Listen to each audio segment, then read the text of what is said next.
स्मृति ईरानी जी। महोदय, आपने मुझे इंटरवेंशन करने की अनुमति दी, इसके लिए सर्वप्रथम आभार व्यक्त करती हूँ। ये अनुमति मैंने आपसे इस आधार पर मांगी, इस सोच को प्रतिबिंबित करने के लिए मांगी कि अमृत काल में जॉइंट सेशन को पहली बार आदिवासी समाज से आई एक महिला ने संघर्षों के बाद महामहिम राष्ट्रपति के पद पर आसीन हो, हम सबको अपने आशीष वचन दिए। मैं उसके लिए सर्वप्रथम उनका आभार व्यक्त करना चाहती हूँ और महामहिम राष्ट्रपति जी से कहना चाहती हूँ आपके माध्यम से कि वो ना सिर्फ आदिवासी समुदाय का, ना सिर्फ महिलाओं का, बल्कि पूरे राष्ट्र का गौरव है। मैं आज इस सदन में एक सांसद को सुन रही थी जिन्होंने अपने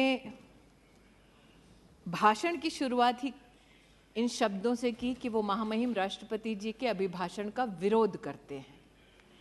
कहीं ना कहीं मन में ये टीस थी कि महामहिम राष्ट्रपति जी किसी एक राजनीतिक दल से नहीं, बल्कि पूरे राष्ट्र के गौरव से, गरिमा से संबंधित हैं। तो जो राष्ट्र का सबसे उत्तम प्रतीक है, उनका विरोध इस सदन में, उनके भाषण का विरोध इस सदन में क्यों हो, ये मेरे मन में प्रश्न निश्चित रूप से उठा।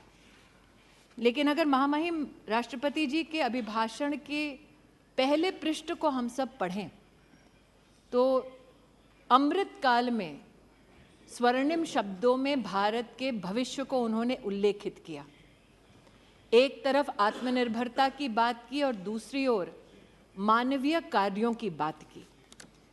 और राष्ट्रपति जी ने अपने अभिभाषण में एक नागरिक होने के नाते विशेष, मैं इस बात का गौरव करती हूं कि supreme commander of arm forces ने भारत में पहली बार भारतीय सेना के परमवीर चक्र विजेताओं के नाम पर अंडमान में जो 21 द्वीपों का नामकरण हुआ, उसका उल्लेख किया और अपना आनंद व्यक्त किया। ये हमारे पूरे देश के लिए गर्व का विषय है। महामहिम राष्ट्रपति जी ने एक तरफ नेशनल वॉर मेमोरियल का उल्लेख किया और दूसरी ओर उन्होंने हम सबको याद दिलाया कि हमारी नौसेना को अब छत्रपति शिवाजी महाराज का दिया हुआ प्रतीक चिन्ह मिला है, जो अब उनकी ध्वजा पर लहराता है, भारत की शान बढ़ाता है। और महामहिम राष्ट्रपति जी के इस उद्बोधन में, अभिभाषण में मात्र 2-3 बिंदुओं पर मैं अमेठी की सांसद के नाते भी आपकी अनुमति से आभार व्यक्त करना चाहती हूँ। राष्ट्रपति जी ने अपने अभिभाषण में एक श्लोक कहा था, ग्रंथों का उल्लेख कर उन्होंने कहा कि अयम निजः परो वेति गणना लघु चेतसाम, अर्थात अपना ये है, पराया ये, ऐसी सोच होना उचित नहीं। और राष्ट्रपति जी के इसी संकल्प, इसी चिंतन को चरितार्थ किया है मोदी सरकार ने। इसलिए अमेठी की सांसद होने के नाते हमारे यशस्वी प्रधान सेवक का मैं आज विशेष आभार व्यक्त करती हूँ, क्योंकि अपने पराये की सोच से परे हटकर मेरे संसदीय क्षेत्र में महामहिम राष्ट्रपति जी के अभिभाषण को अगर मैं अमेठी की दृष्टि से देखूं तो हमने क्या पाया, क्योंकि 50 वर्ष खोया बहुत मेरे संसदीय क्षेत्र ने। आज इस सदन में एक सज्जन जिनको अमेठी ने मैजिक दिखाया और विधानसभा के चुनाव में 4 विधानसभा क्षेत्रों की सिक्योरिटी डिपॉजिट भी जब्त कराई, ऐसे सज्जन ने हमारे प्रधान सेवक पर कटाक्ष किया। लेकिन मैं अमेठी की ओर से आज इस बात का उल्लेख निश्चित रूप से करना चाहती हूं कि जब रूस के साथ भारत में शस्त्र की दृष्टि से नई तकनीक का संचार हो तो 5,000 करोड़ की लागत की असॉल्ट राइफल की फैक्ट्री अमेठी तब आई जब सांसद भारतीय जनता पार्टी का नहीं था, बल्कि कांग्रेस पार्टी का था। राष्ट्र के संरक्षण के लिए अपने पराये का भेद ना कर ये उत्तम उदाहरण मेरे संसदीय क्षेत्र में प्रस्तुत करने के लिए मैं देश के प्रधान सेवक का आभार व्यक्त करती हूँ। महामहिम राष्ट्रपति जी ने अपने अभिभाषण में नारी की प्रतिभा, नारी के योगदान और राष्ट्र के भविष्य के निर्माण में नारी की भूमिका को उल्लेखित किया है। आज इस सदन में हमारी एक वरिष्ठ नेता हैं जो निश्चित रूप से महिलाओं की दृष्टि से महामहिम राष्ट्रपति जी के अभिभाषण पर अपने विचार व्यक्त करेंगी, लेकिन एक छोटा सा अपनी ओर से मेरा प्रयास है कि इस सदन को मैं अवगत कराऊं कि ग्रामीण अंचल में महिलाएं जो सेल्फ हेल्प ग्रुप के माध्यम से अपने परिवार को आर्थिक रूप से सशक्त करती हैं, उनका यूपीए के कार्यकाल में और मोदी सरकार में क्या स्थान रहा। हम सब इस बात को जानते हैं कि एक सदस्य ने यहाँ चुनाव का उल्लेख किया कि एक चुनाव से पहले एक बहुत ही प्रचलित इंटरव्यू था जिसमें विमेन्स एम्पावरमेंट की बार बार बात हुई, लेकिन वो शब्द धरती पर कितने फलीभूत होते हैं उसका मैं एक प्रमाण यहाँ देना चाहती हूँ। 2009 से लेकर 2014 तक देश भर में सिर्फ 19 लाख सेल्फ हेल्प ग्रुप्स को भारत सरकार से सहायता मिलती थी। मोदी सरकार में ये संख्या बढ़कर अब 81 लाख हो गई है। 2009 से लेकर 14 तक जो राशि इन सभी सेल्फ हेल्प ग्रुप्स को दी गई वो लगभग 80,000 करोड़ थी, लेकिन मोदी सरकार में 2014 से लेकर 2022 तक ये राशि बढ़ाकर 4,93,000 करोड़ रुपया की गई। मैं प्रधान सेवक जी का विशेष आभार व्यक्त करती हूँ कि विमेन्स डेवलपमेंट के मात्र नारे को ट्रांजिशन करके राष्ट्र का अगर उत्थान करना है तो उसमें अहम भूमिका नारी की होनी चाहिए। मात्र इस एक सेल्फ हेल्प ग्रुप के आवंटन से ही आज वो प्रतिबिंबित होता है कि नारी और विशेषतः ग्रामीण अंचल की महिला की प्रतिभा पर देश के प्रधान सेवक को कितना नाज है और कितना विश्वास है। महोदय, स्वास्थ्य मंत्री जी यहाँ उपस्थित हैं। मैंने सदन में पहले भी कहा, आज भी कहती हूँ, हमारे समाज में ग्रामीण अंचल में गरीब तबके में महिला को अगर आप कभी पूछें साल 2014 से पहले कि क्या सार्वजनिक रूप से सर्विक्स कैंसर का और ब्रेस्ट कैंसर का कहीं भी उल्लेख होता था, ग्रामीण अंचल और गरीब तबके की महिला ये कहेगी कि इसका उल्लेख सामाजिक दृष्टिकोण से ना हो, ऐसा नहीं था। साधन उपलब्ध नहीं थे गरीब महिला को, इसलिए वो चर्चा में इस विषय को नहीं लाती थी। आज भी हजारों सैकड़ों महिलाएं ऐसी हैं कि अगर बुखार भी आ जाए तो अपनी नहीं अपने परिवार की पहले चिंता करती है। मैं आभार व्यक्त करती हूँ देश के प्रधान सेवक का और अभिनंदन करती हूँ स्वास्थ्य मंत्री जी का कि आयुष्मान भारत योजना के अंतर्गत 31 करोड़ कैंसर की स्क्रीनिंग हुई, जिसमें से लगभग 13 करोड़ से ज़्यादा देश की गरीब महिलाएं थी। ऐसा नहीं था उस महिला को पता नहीं था कि ब्रेस्ट का कैंसर हो, सर्विक्स का कैंसर हो तो उसे किस प्रकार की सुविधा चाहिए। वो बोझ नहीं बनना चाहती थी, चर्चा नहीं करना चाहती थी, तिल तिल कर मरती थी। आज आयुष्मान भारत के माध्यम से उसे ये सुरक्षा का कवच दिया, ये आत्मीय और मानवीय काम किया। इन्हीं मानवीय मूल्यों का उल्लेख महामहिम राष्ट्रपति जी के अभिभाषण में था। चूंकि स्वास्थ्य मंत्री यहाँ बैठे हैं, अध्ययनशील है, निशिकांत जी का आज मैंने भाषण सुना, वो मैजिक ऑफ नंबर्स की बात कर रहे थे, 50 लाख से लेकर 90 करोड़ की यात्रा का उल्लेख कर रहे थे। अब हम संसदीय क्षेत्र जो मुख्यतः ग्रामीण है वहाँ से हैं, एक मैजिक वहाँ भी हुआ। और महोदय, आपकी अनुमति से निशिकांत जी ने आज कहा वो सब ऑथेंटिकेट कर सकते हैं, कुछ कागज मैं भी लाई। 1981 में एक फाउंडेशन ने, जो काफी विख्यात है अमेठी में, उन्होंने लगभग 40 एकड़ जमीन ली और वहां की सरकार से कहा, तब सरकार किसकी थी, जो इतिहास के विद्यार्थी हैं वो भली भांति जानते हैं, उसकी प्रति मेरे हाथ में है। वहां पर यह कहा गया कि आप जमीन दे दो 40 एकड़ हमें और हम अमेठी की गरीब जनता के लिए एक मेडिकल कॉलेज बना देंगे।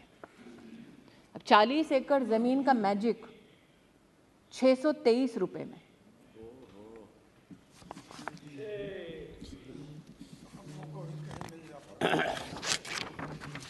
₹623 का रेंट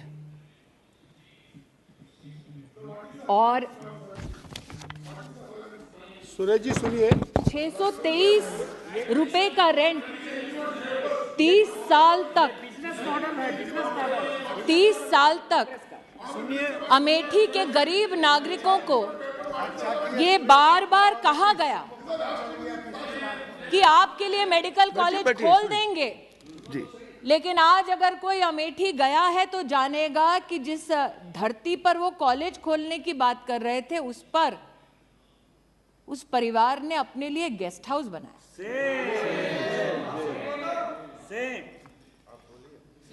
मैंने स्वास्थ्य मंत्री जी का उल्लेख इसलिए किया कि अपना और पराये का भेद न हो। भले ही एक परिवार अपने फाउंडेशन के माध्यम से अस्पताल चलाता हो, अगर उनको भी आयुष्मान भारत में सेवा देनी है वो दे। उसका प्रतीक स्वास्थ्य मंत्रालय के माध्यम से, मोदी सरकार के माध्यम से मैंने अपने संसदीय क्षेत्र में देखा। लेकिन महोदय, आज मेरे हाथ में एक रिपोर्ट और है जो मुख्य चिकित्सा अधिकारी जनपद अमेठी उनसे संबंधित। इसमें एक मरीज का उल्लेख है जिसका नाम है नन्हेलाल मिश्रा। उस मरीज का दोष ये था कि वो उस जगह गया जहां पर इस परिवार का स्वामित्व है और अस्पताल चलता है, और ये कहा जाता है अमेठी में उनके परिजनों ने वीडियोग्राफिक एविडेंस दिया कि मरीज ने जाकर कहा, मैं आयुष्मान भारत से जुड़ा हूं, मोदी जी ने कहा है 5 लाख रुपए में मेरा मुफ्त का इलाज होता है, आपका अस्पताल इसमें चिन्हित है, आप मेरा इलाज करिए। नन्हेलाल मिश्रा को लौटा दिया गया और कहा गया, मोदी का कार्ड लाए हो, जाओ यहां से। काश नन्हेलाल मिश्रा आज इस सदन को बता सकते कि गंभीर बीमारी में लौटाए जाने से कितनी परेशानी होती है। लेकिन महोदय, ना उनकी आवाज इस सदन तक पहुंचेगी, ना सदन के बाहर तक पहुंचेगी, क्योंकि उनकी मृत्यु हो गई। और ये रिपोर्ट है जो कहती है कि मरीज की बीमारी के अनुरूप उनका इलाज नहीं हो सका। ये वो लोग हैं जो आज नरेंद्र मोदी पर बैठकर इस सदन पर कटाक्ष कर रहे थे, प्रहार कर रहे थे। इन लोगों ने एक सज्जन को उस संसदीय क्षेत्र में जहां 50 साल इनका राज रहा, आदमी को मरने दिया क्योंकि उसके पास आयुष्मान भारत का कार्ड था। 623 रुपए प्रतिवर्ष 40 एकड़ जमीन पर आज भी विराजमान है। लेकिन आभार व्यक्त करती हूं देश के प्रधान सेवक का, अमेठी को पहला मेडिकल कॉलेज 290 करोड़ से ज्यादा की लागत पर अगर किसी ने दिया तो मानवीय मूल्यों का परिचय देते हुए नरेंद्र दामोदर दास मोदी ने दिया। यहां बहुत ठहाके लगाए गए कि कोई यात्रा पे निकला था, इसलिए उनको लोगों ने कहा कि भैया ज़मीन हमारी जा रही है। मैं उनसे कहना चाहती हूँ, अगर गरीब की इतनी चिंता है तो पहले सम्राट साइकिल, अद्भुत दृश्य था महोदय, सिर्फ 1980 के दशक में अस्पताल के नाम से झांसा नहीं दिया गया, कहा गया आइए इन्वेस्ट कीजिए, अपनी फैक्ट्री खोलिए, और फैक्ट्री खुलवाई गया। मुझसे ज़्यादा अर्थशास्त्र के ज्ञानी निशिकांत जी, इसलिए वो मैजिक बता पाएंगे कैसे हुआ। कहा गया आइए फैक्ट्री लगाइए, फैक्ट्री का शिलान्यास करने हम आएंगे, फीता काटेंगे। अचानक फैक्ट्री वो बंद हो जाती है और ज़मीन फाउंडेशन को चली जाती है। फैक्ट्री की ज़मीन है ताकि वहाँ पर नया साधन, इंडस्ट्रियल खड़ा हो सके, मैन्युफैक्चरिंग हो सके, कागज पर दस्तावेज पर चिन्हित है कि आप यहाँ पर सिर्फ कमर्शियल एक्टिविटी कर सकते हैं, लेकिन अचानक वो जमीन परिवर्तित हो जाती है परिवार के पास, और वो परिवार नहीं अभी है भाई साहब, अभी बताती हूँ और डेट्स, वो परिवार उस जमीन को लेता है, उनके फाउंडेशन में लिखा आप कमर्शियल एक्टिविटी नहीं कर सकते, इतने साल वो जमीन खाली नहीं करते। वहां का किसान कोर्ट जाता है इस परिवार के खिलाफ, कोर्ट का आदेश लाता है और वो उस आदेश का हनन करते हैं, आज भी उस जमीन पर बैठे हैं और इस सदन में आकर गरीबों की बात करते हैं। ये एक और आज यहाँ पर नहीं सुरेश जी को समझ आ रहा है, नहीं है, ये भी प्रति है महोदय, ये भी प्रति है महोदय। एक आधुनिक भारत के निर्माण के लिए जरूरी है कि हर गरीब तक, मध्यम वर्गीय परिवार तक सुविधा पहुंचे। अब चूंकि राष्ट्रपति अभिभाषण में आधुनिक भारत के निर्माण की बात हुई है, तो इसलिए महोदय कहना जरूरी है कि प्रधान सेवक ने कहा कि सिर्फ चुनिंदा शहर नहीं बल्कि आधुनिक तत्व प्रगति के हर गांव, हर जिले तक पहुंचे। एक अचंभित करने वाला नजारा और है, फुर्सतगंज नाम का एक एयरपोर्ट, जहां पर सिर्फ परिवार से संबंधित एकेडमी है, जमीन है सरकार की, लेकिन परिवार ने अपने नाम से, बेटा और बेटी के नाम से हॉस्टल खोल दिया है। यहां पर प्रधानमंत्री जी नेताजी सुभाष चंद्र बोस के नाम से इंफ्रास्ट्रक्चर बनाते हैं, सरदार वल्लभ भाई पटेल के नाम से इंफ्रास्ट्रक्चर बनाते हैं, वहां पर राहुल जी के नाम से, प्रियंका जी के नाम से हॉस्टल बना है सरकारी जमीन पर।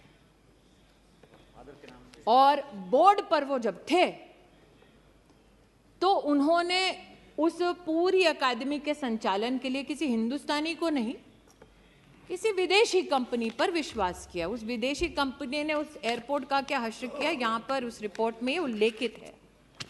लेकिन आज इस एयरपोर्ट का मैं उल्लेख यहाँ इसलिए कर रही हूँ महोदय कि एक बार सदन में मैं बोल चुकी हूँ कि हमारे यहाँ तिलोई नाम की एक विधानसभा है, वहाँ पर 30 साल से एक बस अड्डा बना दो, ये हमारी जनता जनार्दन कहती रही। बस अड्डा भी पहली बार तब बना जब प्रदेश में योगी सरकार बनी, देश में मोदी सरकार बनी। और आज अमेठी के सांसद के नाते मैं आनंदित हूं कि फुर्सतगंज एयरपोर्ट को अब उड़ान की स्कीम में सम्मिलित कर लिया गया है और अब अमेठी का साधारण नागरिक भी हवाई सेवा का इसमें फायदा उठा सकता है। इस बात से कोई इनकार नहीं कर सकता कि अमेठी की एक बार चर्चा होती थी और मैंने राष्ट्रपति जी के अभिभाषण का विशेष उल्लेख इसलिए भी किया। महामहिम राष्ट्रपति जी एक बहुत ही गरीब सामान्य परिवार से हैं और इस सरकार की एक बहुत बड़ी मानवीय उपलब्धि ये है कि पद्म पुरस्कार उनको जाता है जो धरातल पर काम करते हैं, मानवीय काम करते हैं, राष्ट्र का नाम रोशन करते हैं बिना इस अपेक्षा के कि उन्हें सम्मानित किया जाएगा। जिसे सालों साल वीआईपी कॉन्स्टिट्यूएंसी कहा जाता था, वहाँ परिवार से संबंधित नेताओं को तमगा जरूर मिलता था, लेकिन अमेठी में पहली बार एक बेटी को स्पोर्ट्स में पद्म पुरस्कार अगर किसी ने दिया तो वो शोभा अमेठी की बढ़ाई हमारे प्रधान सेवक ने और वो आशीर्वाद दिया महामहिम राष्ट्रपति जी ने। मैं सुधा उस बेटी की ओर से आज आभार व्यक्त करती हूँ। महामहिम राष्ट्रपति जी, हाँ मैं माइनॉरिटीज़ की भी वो बात करना चाहते हैं, मैं माइनॉरिटीज़ की भी महोदय, वैसे आपका महोदय निर्देश ये रहता है, आपका ये निर्देश रहता है महोदय कि सिर्फ चेयर जो बोले उसको सुनो, वक्तव्य के अलावा कुछ भी रिपोर्ट और जो निजी वक्तव्य दे रहे हैं ताकि मैं भाषण अपना बंद कर दूं उनको ना सुनो। तो मैं बताना चाहूंगी महोदय, महिला और माइनॉरिटी दोनों, जो शायद इनको शर्मसार कर दे, हज की कल ही पॉलिसी देश में प्रस्तावित हुई और जब इनकी सरकार थी, जो इस वक्त चिल्ला रहे हैं, तब हज की एक एक एप्लीकेशन के लिए पैसा लिया जाता था। जो हज पे नहीं जा रहा उससे भी पैसा लिया जाता था और पहली बार फॉर्म के लिए पैसा गरीब मुसलमान को ना भरना पड़े, ऐसी पॉलिसी मोदी सरकार लाई। 50,000 रुपए हज की यात्रा, उसमें कम खर्चा करना पड़ेगा गरीब को, यह भी कदम मोदी सरकार ने उठाया और भारत की तिजोरी से पैसा निकालकर ये नहीं किया, अनुशासित प्रशासनिक ढांचे के माध्यम से ये किया। आज जिस लोन की ये बात करते हैं, जब इनकी सरकार थी तो मात्र 100 करोड़ का लोन इन्होंने दिया अपनी सरकार में। मोदी सरकार ने माइनॉरिटी में 21,000 से ज्यादा छात्रों को 280 करोड़ रुपया से ज्यादा पैसा दिया। ये छलते रहे देश में माइनॉरिटीज को, ये कहते हुए कि ये इनके हमदर्द हैं। और आज जो मुझसे पूछते हैं कि आपने क्या किया, महिला का अगर आप जेंडर बजट देखें महोदय, तो 2014 में जब इनकी सरकार थी और जो बजट अभी घोषित हुआ है, उस पूरे बजट में जेंडर बजट एक एक मंत्रालय में 130% का इजाफा हुआ है। जवाब दें कि जब इनकी सरकार थी तब इन्होंने महिला को केंद्र बिंदु बनाकर इस प्रकार का आवंटन क्यों नहीं किया। मैं आज दिनकर जी को याद करती हूं।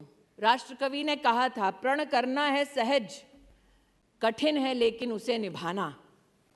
सबसे बड़ी जांच है व्रत का अंतिम मोल चुकाना।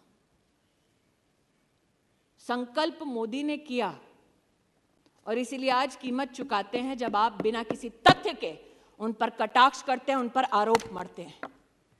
जिन्होंने आज इस सदन में आरोप मढ़ा वो बताएं कि 40 एकड़ भूमि पर आज भी 623 रुपए क्यों देते हैं, वो भूमि छोड़ते क्यों नहीं और सरकार को वो भूमि लौटाते क्यों नहीं। जिन्होंने आज इस सदन पर कटाक्षों की लहर गिना दी, उनसे पूछती हूं, सम्राट साइकिल अमेठी के किसानों की जमीन आज भी क्यों उस खानदान ने हड़पी है, लौटाते क्यों नहीं कोर्ट ऑर्डर के बावजूद। लेकिन ये मात्र जमीनों की बात नहीं है महोदय, कुछ और तथ्य हैं जो इनको शर्मसार करेंगे। जहां 50 साल एक खानदान ने प्रतिनिधि बनकर इस देश की संवैधानिक स्थानों पर, कुर्सियों पर हक जताया, उन लोगों का उन्होंने क्या हश्र किया, आज मैं बताना चाहती हूं। महामहिम राष्ट्रपति जी ने अपने अभिभाषण में कहा कि प्रतिदिन सरकार प्रधानमंत्री आवास योजना के अंतर्गत 11,000 घर बनाती है। मैं कहना चाहती हूं कि अमेठी में महोदय 93,000 घर हमारी सरकार ने बनाकर दिए। मतलब लगभग 4 लाख लोगों के पास अमेठी में सर पर छत नहीं थी महोदय, जहां 50 साल इन लोगों का राज रहा। महोदय, आज मैं बताना चाहती हूं, महामहिम राष्ट्रपति जी ने अपने अभिभाषण में उल्लेख किया कि 55,000 गैस के कनेक्शन प्रतिदिन दिए गए सरकार द्वारा। अमेठी में 2,14,440 लोगों को जीवन में पहली बार गैस का कनेक्शन तब मिला जब मोदी की सरकार बनी। ये जानना चाहते हैं क्यों मैं अपने लोगों की बात करूं, क्यों ना करूं। महामहिम राष्ट्रपति जी ने उल्लेख किया कि गरीब को मुसीबत के वक्त मुफ्त का राशन मोदी सरकार ने पहुंचाया। इस वर्ष 2 लाख करोड़ का व्यय हो रहा है। मेरी लोकसभा क्षेत्र में 18,72,000 लोग ऐसे हैं जिनको मुफ्त का राशन मिल रहा है। मैं उनकी ओर से आभार व्यक्त करती, क्यों ना करूं। 305 किलोमीटर सड़कें सिर्फ मेरे एक जनपद में बनी है महोदय। 5 गांवों का नाम सुना देती हूं। 50 साल में इन 5 गांवों तक कभी सड़क नहीं पहुंची थी। जवाब देना पड़ेगा इन लोगों को जो बड़ी बड़ी डींगे हाँकते थे कि अपने ही संसदीय क्षेत्र में। मैंने महोदय सुना था हिंदी में, दिया तले अंधेरा, चोर की दाढ़ी में तिनका, उल्टा चोर कोतवाल को डांटे। आज इन सारी हिंदी की जितने भी हमारी प्रोवर्ब्स हैं, उनका एक दर्शन मैंने यहां किया है। उनको जवाब देना पड़ेगा। 5 गांव के नाम भी बता देती हूं जहां सड़क ही नहीं पहुंची कभी। इसलिए महोदय, आज महामहिम राष्ट्रपति जी के अभिभाषण पर आभार मैं इसलिए व्यक्त करती हूं कि देश में पहली बार आदिवासी समुदाय की एक बेटी को, एक महिला को राष्ट्र के सबसे उच्च संवैधानिक पद पर मात्र नरेंद्र भाई मोदी के प्रयासों से पहुंचाया गया। इतना ही संतोष नहीं कर रही हूं, मैं गौरव करती हूं इस बात का कि अगर आप समुचित सरकार का आदिवासी क्षेत्र के लिए बजट देखिए तो जब कांग्रेस की सरकार थी तो 19,000 करोड़ रुपया खर्चा करते थे, पूरी सरकार को कहते थे, और जब मोदी जी की सरकार बनी तो 88,000 करोड़ रुपया मात्र आदिवासी परिवारों के लिए हमारी सरकार ने व्यय किया। क्योंकि मैंने दिनकर जी का उल्लेख किया तो आप तो वरिष्ठ हैं महोदय, आप राष्ट्र कवि का कई बार कई भाषणों में उल्लेख भी कर चुके हैं, कई चर्चाओं में उनका उल्लेख कर चुके हैं। उन्होंने कहा था कि सच है विपत्ति जब आती है कायर को ही दहलाती है। वो कौन था जो कहता था विदेश से वैक्सीन लाओ? वो कौन था जो कहता था हिंदुस्तान की वैक्सीन ना लगाओ? और वो कौन था जिसने कहा कि विदेश पर नहीं अपने देश पर भरोसा करो, वैक्सीन यहां बनाओ और हर हिंदुस्तानी को मुफ्त लगाओ? उस शूरमा का नाम मोदी। इसलिए आज इतना ही कहती हूं कि विघ्नों को गले लगाया, कांटों में राह बनाया, और इसीलिए कांटों में राह बनाने के लिए और भारत के नवनिर्माण के संकल्प के साथ संकल्पित अमेठी को भी आशीर्वाद देने के लिए मैं देश के प्रधान सेवक का आभार व्यक्त करती हूँ, अभिनंदन करती हूँ, और महामहिम राष्ट्रपति जी को इस सदन के माध्यम से कहना चाहती हूँ पुनः कि वो सिर्फ महिलाओं का नहीं, सिर्फ आदिवासी परिवारों का नहीं, बल्कि राष्ट्र का गौरव है। और अमृत काल में हमारे राष्ट्र में इसी प्रकार की महिला और सामाजिक परिस्थितियों से उत्थान करने वाली महिला का उल्लेख बार बार हमारे इतिहास में स्वर्णिम अक्षरों में हो। अमृत काल में मेरी प्रभु से यही प्रार्थना है। महामहिम राष्ट्रपति जी को बड़े गौरव के साथ चरणों में शीश झुका के उनके अभिभाषण के लिए आभार व्यक्त करती हूँ। श्री कार्ति चिदम्बरम जी।